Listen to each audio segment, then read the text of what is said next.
Hey everybody, it's Safi and Marco, Dish Out on the Movies.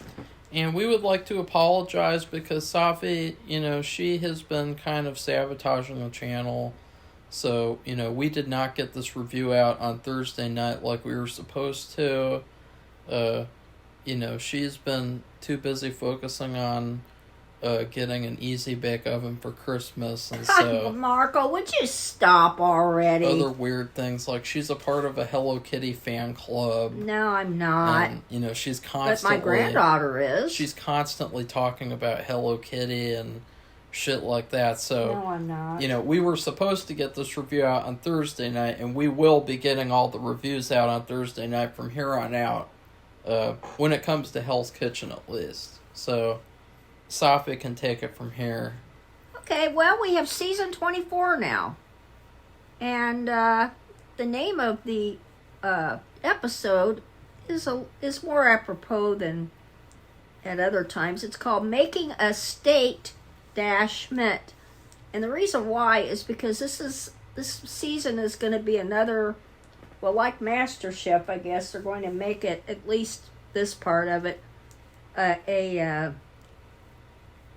I don't know what you want to call it, like a special, gosh, I can't think of what the word is, but they invited 50 people from 50 states. So United States has 50 states. So 50 contestants traveled there somehow. Now, my question is, and the reason why it comes up, is because did they tell them that only 20 of the 50 were going to be selected to participate in this season? Because it seemed to me during they all sat in the audience, and Gordon Ramsay was up on the stage. He introduced his assistant chefs, and I think the I don't know what the maitre d' or whatever his title is, and and then they showed some videos of some of the people in the audience, because they all had to have some kind of like a video or to participate, to be a part of it. And I wanted to know, did they pay for all of them to come there, or did they go there on their own dime? Because during the time when they were all sitting out in the audience, people were saying, what does this mean? Are only 20 of us going to be picked? I mean, I may have traveled all this way, and like there was one guy from Alaska, and he actually didn't get any sleep. He had jet lag, and he said, if I come all this way to not even make it to the stage, and he wasn't the only one. There was more than one who made this statement, and I was a little shocked, because that would be a big problem. I mean, this is Connecticut. This is taking place, and it took place there last year. Foxworth's Casino, Restaurant, and Resort. And it's in Connecticut. So, I mean, if you're in California or, Alaska, Northwest, Southwest, even down in Florida, you're a long way. So you're not going to get picked. It's only 20 people. So I was a little shocked. And I can't imagine anybody being a contestant or thinking they're going to be a contestant and even participating if they knew that they would go all the way there and not be picked. So I don't know. What do you people think? Do you know? You people? What do you people in the audience think? You people? Marco, if you What don't do you stop mean by giving me a problem. What do you mean by you Okay, Marco, people? you want to take it up now? I can't remember because I watched it yesterday morning. And come on! I waited all day to do a review. Yeah, and it never okay. happened. Marco is just It's like when those stupid priests said that the rapture would happen on Wednesday or something. I saw that. And I waited all day for it to happen, and it never happened. So. God, some people sold everything. That's horrible. That's what it's they like. Sold that's their belongings and everything. That's what doing a review with Safi is what like. What the hell? Doing a review with Safi is that's like horrible. horrible. Doing a review with Safi is like waiting for the rapture. Hey, Marco, go ahead. What do you mean? Go ahead. I don't remember it. Okay. No, okay, but He remembers it. We just don't. We're not going to talk in depth about all these people. There's just certain people that did stand. It's always like this too. What it reminded me of was anyway. stop talking over me like you do in all the other videos now. In The Biggest Loser, they actually did the same thing, where they had a gimmick where they had people from the different states, and they got people from 50 states, and they had this big crowd, and they're like, sorry, but we're only picking X amount of you guys. And they're all like, what? Oh my god. So that and it was even worse on The Biggest Loser because they had to, I think that like all 50 people did some kind of like exercise, like they all like walked for like 6 miles or something, only to be told that like only, you know, a couple of them would be picked. Like I can't remember, but like it was just, God. but it was, you know, Biggest Loser was really bad. That is bad. But a similar thing happened. I don't know what the appeal to that is. Like it's like elementary school, like gym class, and you know you're looking at people being picked on a team. You know, like they can't just do that off the camera, like off the show, like a normal show or movie, like, you know, where you eliminate people and, you know, you narrow it down, you get the people you want to get, and then they're your people. And I thought that the cast that they got for this season, they're okay. Some of them are kind of interesting, but there's some of them that are pretty weird. And I noticed that, and now this was weird too, the dishes that they made. A lot of the dishes, I don't know how they tasted because I can't taste through the television screen. But a lot of the dishes, they had a really off-putting appearance. I was going to say, I don't think anything looked that appetizing. They looked very strange. There was this one dish, it was a tuna dish. It was a seared tuna. And I love seared ahi tuna. Like, I love that. I love tuna sushi. You know, I'm a tuna guy.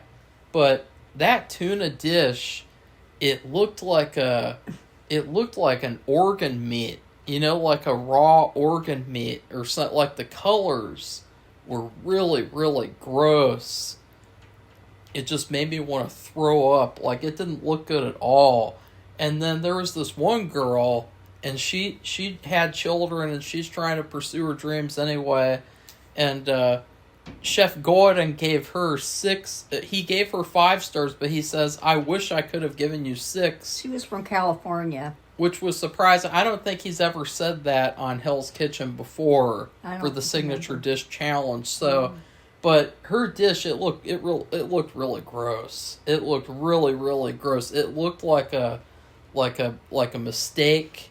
It looked like an accident. It looked like, and I'm not saying that it tastes bad. I'm just saying a lot of these dishes, they had a really gross appearance. They looked really, really bad.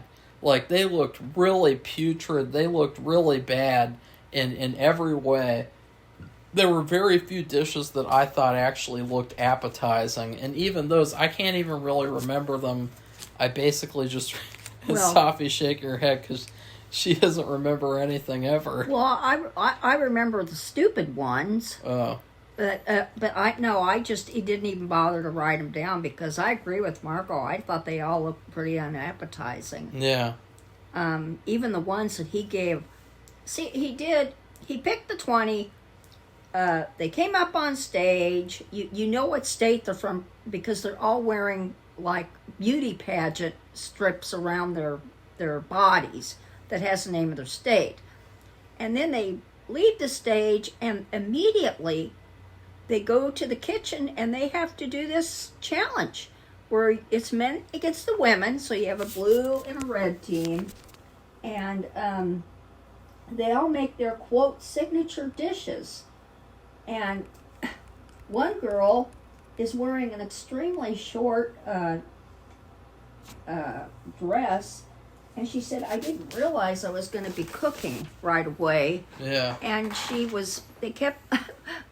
what do you call it? They fudge out the lines on when they had the camera on her, and she kept pulling it down. She was embarrassed, but she just didn't realize she was going to be cooking in this challenge. Her story is that she has some kind of disease. She has I can't remember what. I can't remember that either. Lupus, I looked it up.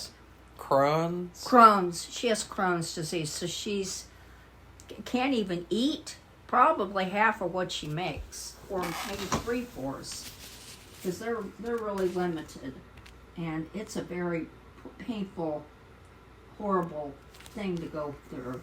I've known people who've had that. So really, yeah, that little girl. Like who? Your school with your mom. She was hardly your ever mom. in school, and your mom. Marco, don't do that. Anyways, that girl's fine. She wore a dress that was a little too small, and that's how it is in Hell's Kitchen. You wear a dress that's too small and you cook your food. Well, usually they're wearing pants, aren't they? They're all wearing pants. Not in the first episode, where they all show up. And so, anyways, I'm trying to think about who is even worth talking about. That's the thing about the first episode of Hell's Kitchen is that, and even MasterChef and other reality shows, is that you don't really know people. There were some people that stood out in a negative way. There were some guys that the guys look really greasy this season. They look really, that's how I would describe them. They look like they're, never mind. I don't want to say. Well, one guy. they look really greasy. He cooked a really fantastic meal, although, like we both said that really, I don't know if it was the TV or whatever, how they were, how they looked on camera. I don't know, but he was a crack baby. So but he cooked in I think he got 5 points, or 4. I think he got 5. He was one of the highest scorers. I can't remember. And then they had that woman who has the Crohn's disease with the extra short dress. I think she's from North Carolina, and she actually cooked something really well. So she got good, and she got her high score, which is interesting, since she can't eat anything. And then another guy. Now this is the one. Well, maybe I'll let Marco talk about him. But then there was a few girls who they just kept making stupid comments. Like what? Why are they doing that? Why would they say that? Why would they cook that? And they just kept making remarks. And so Yeah. And then you would see some of the. They also, before they even start, or maybe after that, they show a whole range of clips of the whole season. And I noticed they did that for the last season. Yeah, they showed a lot. And it seems like it gives the whole thing away, almost. No, it doesn't, but it's like a quick... I don't know what that's for. They're starting to do that nowadays, for movie trailers. They won't just play the trailer. They'll play a 2-second compilation of everything in the trailer. Even for TV shows like that shitty Alien show that nobody liked. Before every episode, they showed a really fast montage of everything that'll happen. They did that with Dexter. I think it's something that they're doing for Gen Z, because Gen Z is, a bunch of retards. They have slow attention spans. They have slow... He's a Gen Z. No, I'm not. I'm not a part of those people. Sure. I'm not a part of them. But it's like that they have such slow attention spans that they can't just watch a TV episode. They have to watch a 2-second montage that shows them everything in the whole episode. What is even the purpose of that? They do that with trailers too. Oh, look, this is the pre-trailer, and then the trailer starts. They have the pre-trailer, and then it says, trailer starts now. And it's oh, well, what was that little garbage vomit clip at the beginning then? What was that? Was that just, what was that? They're doing that for everything now. I don't know why they do that. It's stupid as hell. But I would say the big issue so far is, why does everything have to be a gimmick?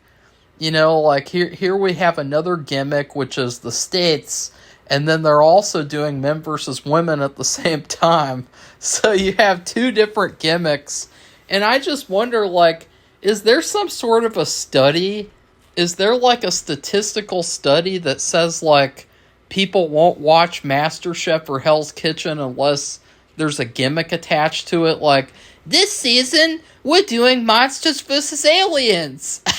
Like, this season, we're gonna do Brothers vs. Sisters. You know, like, what's the deal with, like, these fucking gimmicks, Safi? Like, you're a gimmick. Well, the only thing I can think of, and this was in terms of this Jimmy Kimmel thing, that they had made this thing, not about what the whole main ruckus was about, but that people don't watch TV like they did before.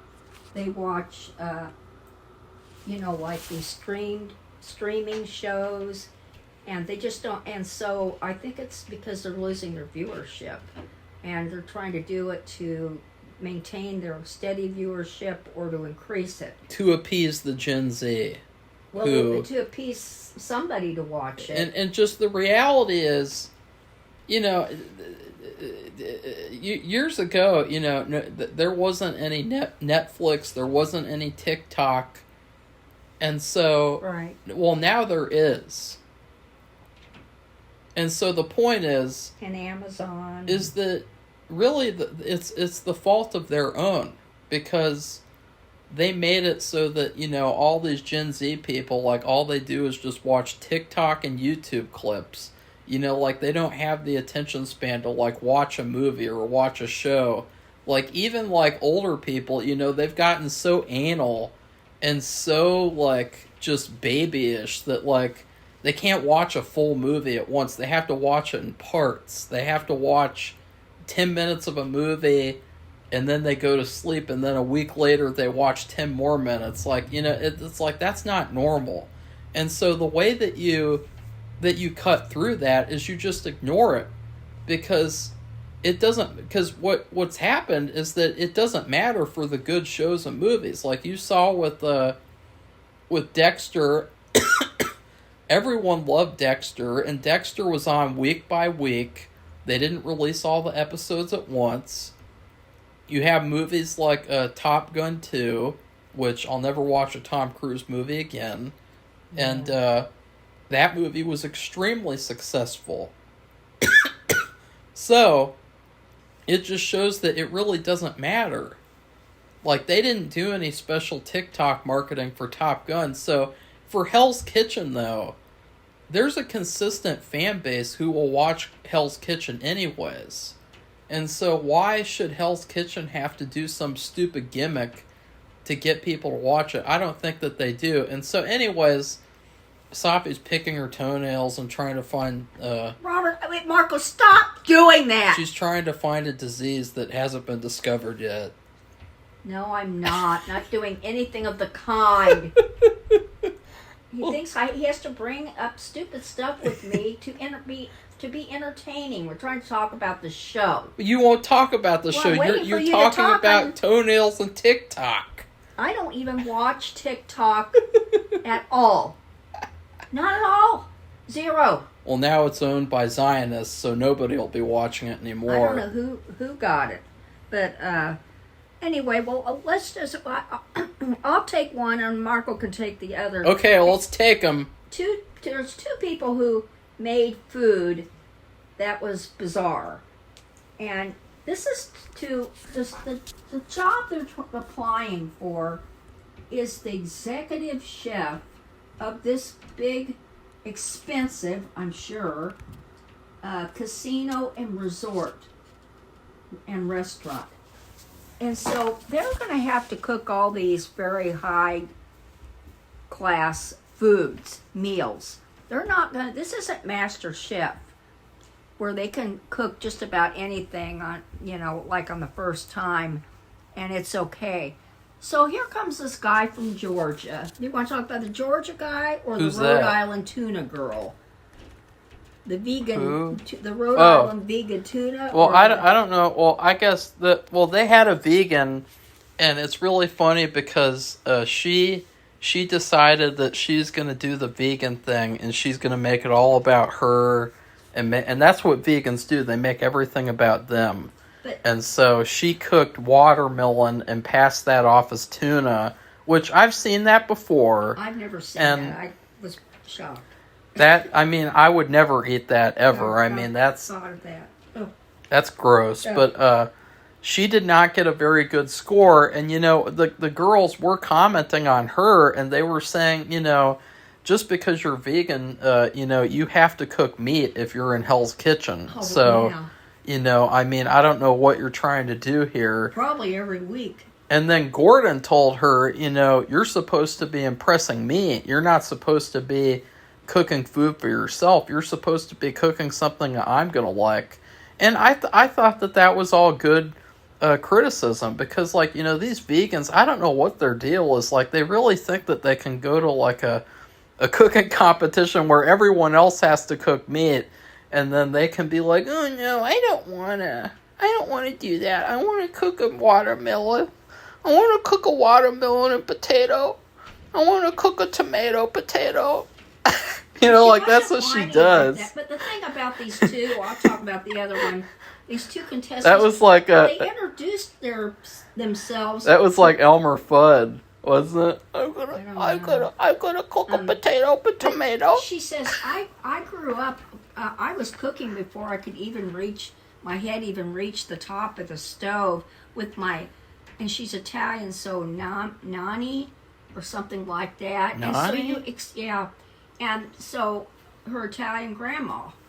And so you think, oh, well, she's going to be cooking this Italian dish.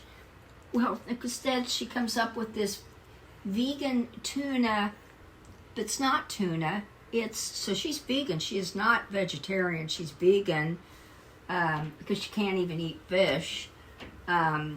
Watermelon that looks like taste in quotes, like tuna with a rice and something else. And I was just shocked. She got a 2 out of 5 too. So. And then this other guy, he has another story. He comes up and he has 6 children, just like Gordon. And so he also has his own gardens where he grows his own vegetables, because he got tired of going to the store and he could never find the vegetables that he wanted, or that there weren't enough of them and they would always run out or something. So you think, oh, well, he's going to make this dish. This is how they all had to preface what they were doing, like their experience, why they were doing it, and then what they did. And then you think, oh, he's going to make this fantabulous dish with fresh vegetables. And so he opens up the container with the food, and he says, I'm from Georgia, so I made our state dish, or something that's very local to Georgia. I made chicken and waffles. And I think everybody all the other chefs and Gordon just about fell on the floor. He got a 4 out of 5, so he did. It really wasn't an issue, and I think that it was good. I've been wanting chicken and waffles.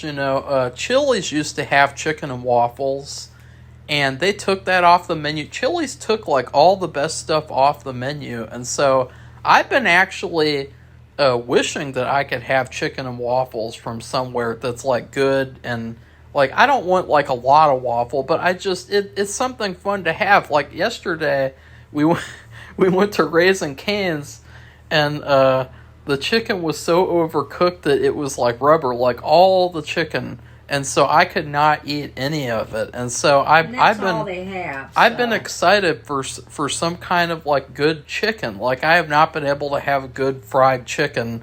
Nobody will let me. And then we went to McDonald's, and we because I thought maybe I could spend the points, go to McDonald's and spend the points to get free nuggets. And McDonald's, they gave me nuggets with no sauce, even though you're required to choose sauce when you get the nuggets. And so I couldn't even go to McDonald's and get some good fried chicken. So that was wow.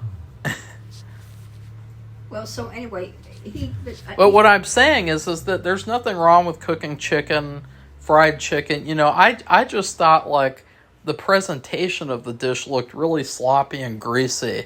You know, like I think he did say it was greasy. It looked like a giant, like, slop plate that, like, you'd see on The Biggest Loser. You know, like, they'd have, like, the Temptations challenges, and, you know, you'd see, like, some gross, greasy food piled on a plate. That's what it looked like. I think that the presentation is where he should have done better. Well, it's just the fact that this is like, well, they've all auditioned, all of them. That's what that thing with the 50 states and submitting, and then they have tapes and all that, and interviews and all that. They've already done that. But when you're impressing, you're trying to be the head chef of this exclusive resort and casino. I don't think it's the proper dish to make. Why? I just don't. You're not, because I just don't. Okay, and so Why? And he didn't either, but because it must have tasted really good, and of course the presentation. I think that might have been a problem with several of them. The presentation, at least half, because the other ones, the presentation was really good, but still, if it doesn't look appetizing, no matter what you do, you don't want to eat it. So that's not good. So anyway, that's a tangent, but the women won because of the girl who did the food that she did, because they were tied, and he had to pick the best dish. She had a perfect score, and so I will not say though that she could win the whole show, because Can't say that. I've made that mistake before of saying like, oh, that person's gonna win the whole thing, Oh, no. and then they go home like 2 episodes later, and it's like, oh, whoops. I just say we'll see. So the women got to go on like a boat or something, and they got a party with Chef Gordon, and he came over. He was answering their questions, and they're asking like, good questions. so Chef Gordon, how do you balance having frozen meals and then not having frozen meals? And he was like, well, girls, well, you have to have a balance between the frozen meals that you get at Walmart for $5 a box. You should go get it right now. You can get the beef Wellington bite from Chef Gordon. He's lying. Nobody asked him a question like that. And then he's like, cheers! And he drinks his little wine. He drinks white wine, which is a big red flag. But anyway, well, one of the questions I think was, how do you balance having this large family, or just having a family, and you own all these restaurants, and so all the work and the projects you have, how do you balance all that out?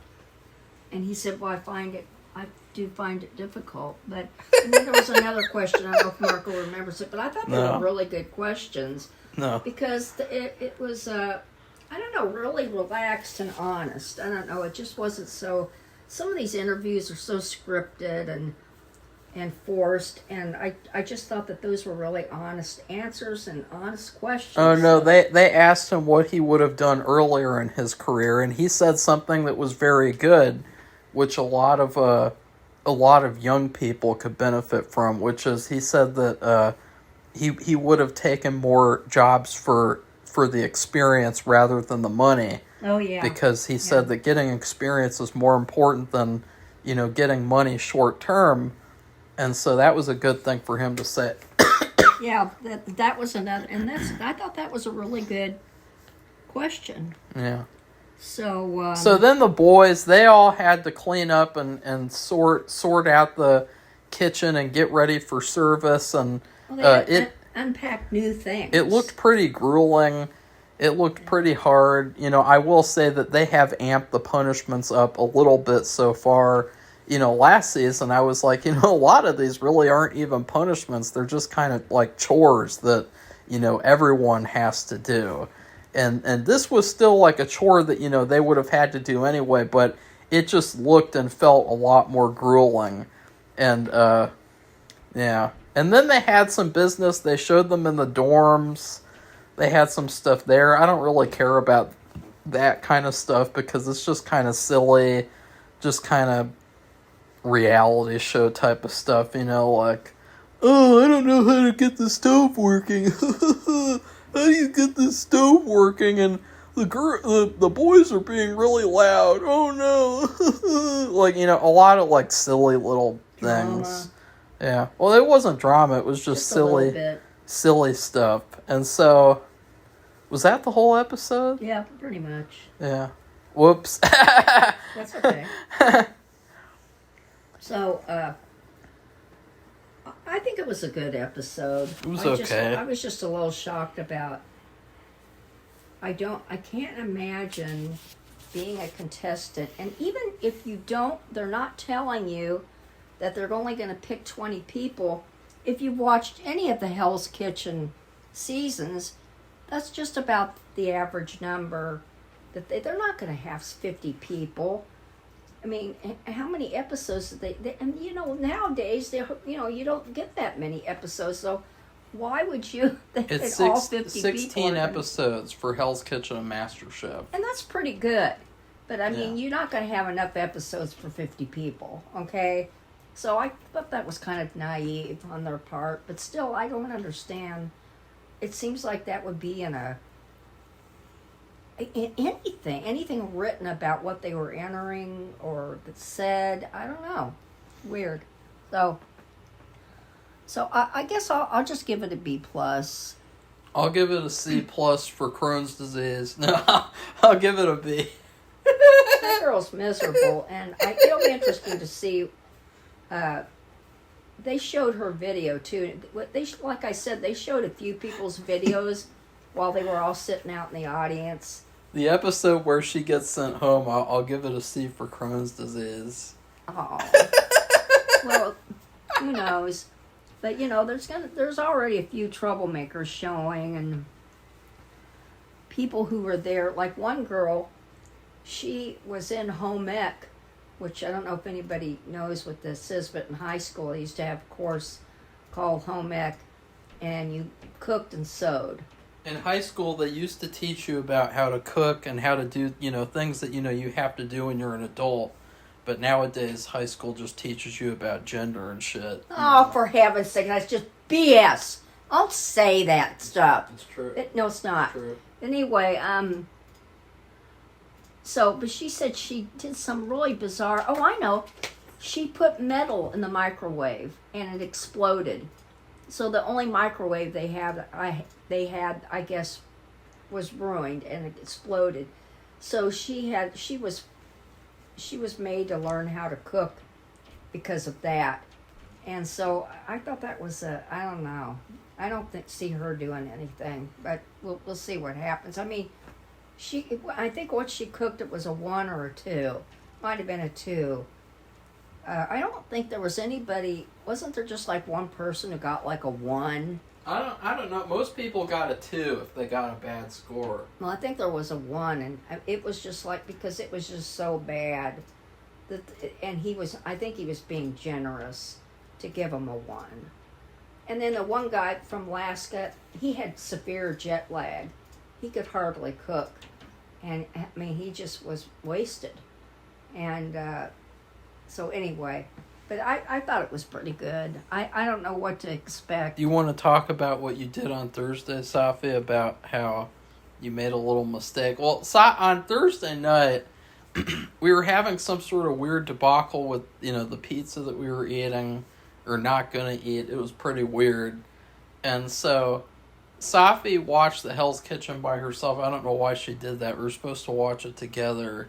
And so she started watching it, and I came in there like 45 minutes later, because I finished my dinner. And I was like, oh, maybe Safi's done with the episode, or she's close to being done, so now I can watch it, and then I guess we'll do a review at 11 o'clock at night.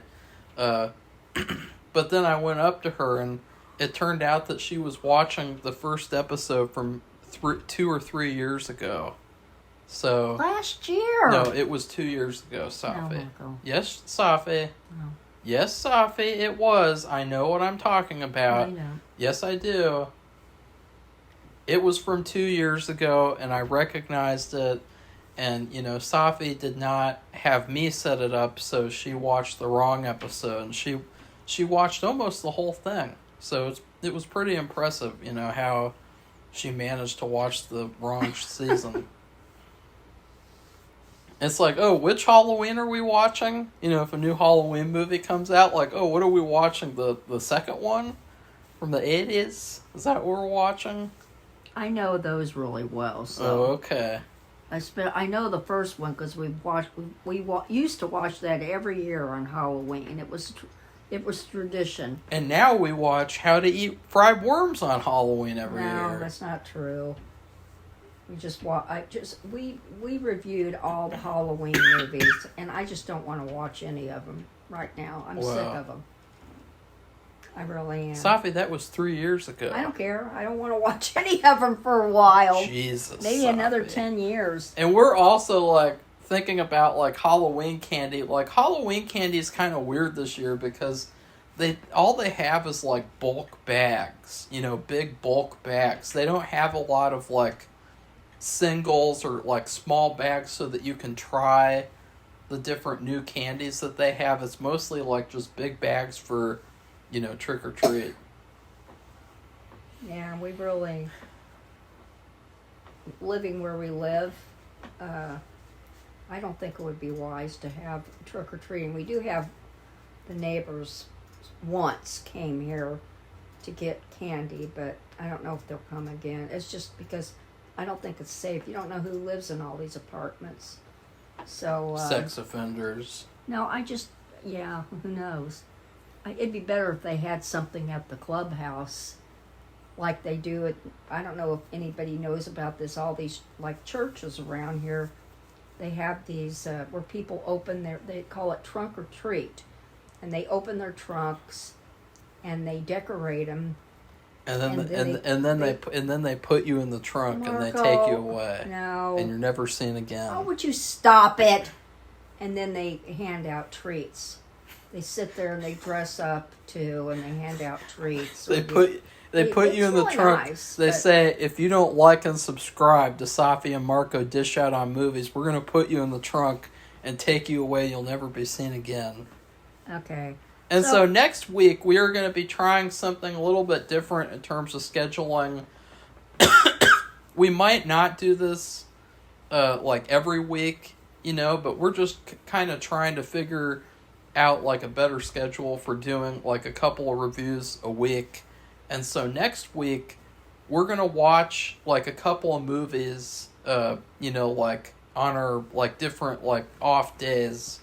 And then on Wednesday, we're going to film, I guess, like 3 reviews in the one day. But we're not going to watch anything that day. So we're going to try that because other channels have done that before. So we're going to try that next week and see how it goes.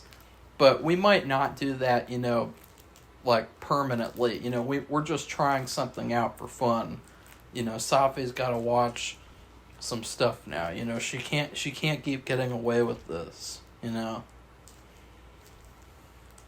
Marco's so hilarious, not. Are you excited for that, Safi? Not really, because I think it'll be like when we watched, God, how many, that year that they had that horrible... No, we're not watching them all in one day. Well, I know that, but we're watching doing the reviews, and you have to remember all that and write everything down. Make sure you have all the notes for everything, and the titles, and the characters, and so we'll see what happens. Well, it's just an experiment. Yeah. So, yeah.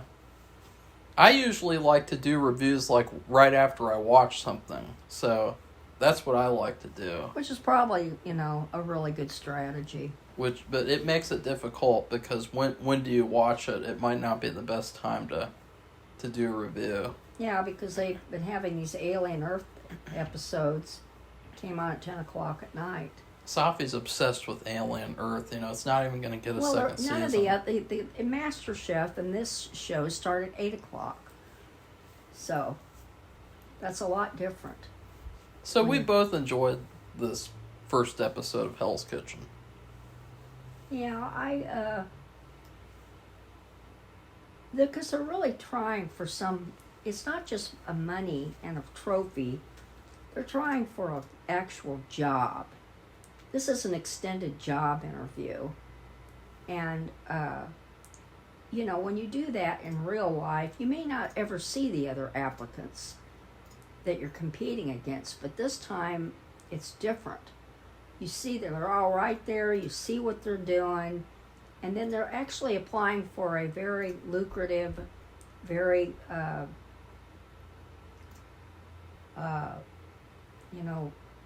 position that's very well recognized and about at the whole place. And so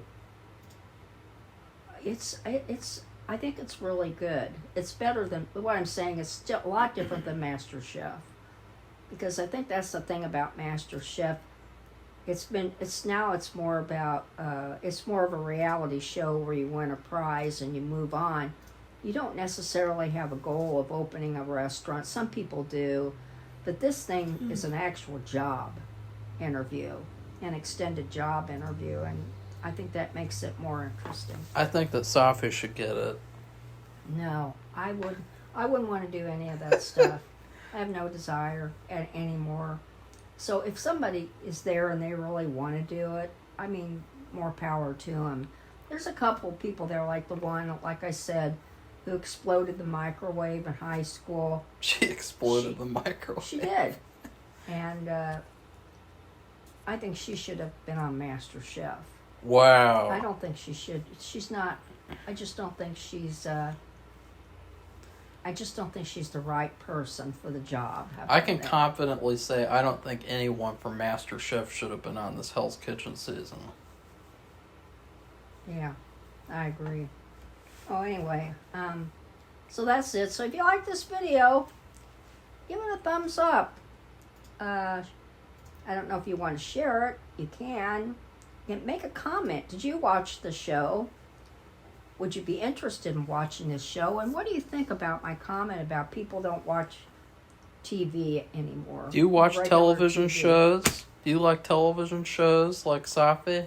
Safi loves television shows. We also, we have a Patreon with 3 levels, and that's for extra content that Marco will be doing for all these movies and shorts and things that he's making. The first one's coming out in October, which is coming up, and I can't tell you anything about it, and you will, as a Patreon member, you will be included in the credits of the movie and as a supporter.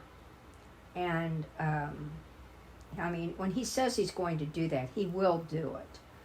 So, and there's 3 levels too, so of money. So he would appreciate it, because we make all these things. We do all these things on a real shoestring budget, and it's almost better in a way, because some of these movie makers who have millions of dollars to spend, some of them are making trash because they're not very well done.